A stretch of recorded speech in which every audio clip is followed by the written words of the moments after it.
Can we talk about कि AI की वजह से कितनी ज़्यादा सिमिलैरिटी हो गई है डिज़ाइनिंग में।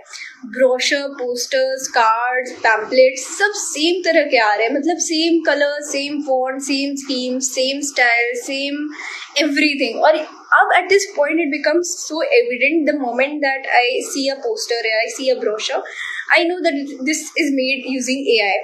एंड इंस्टेंटली एकदम से ऐसे होता है कि जो भी आपका रिस्पेक्ट होती है या अट्रैक्शन होता है या जो भी होता है it ends because you are like this is made from AI. मतलब these people do not have even enough resources और enough time to invest and they are not serious enough to invest इतू सा भी time into designing something that actually aligns with their core values and with their core principles.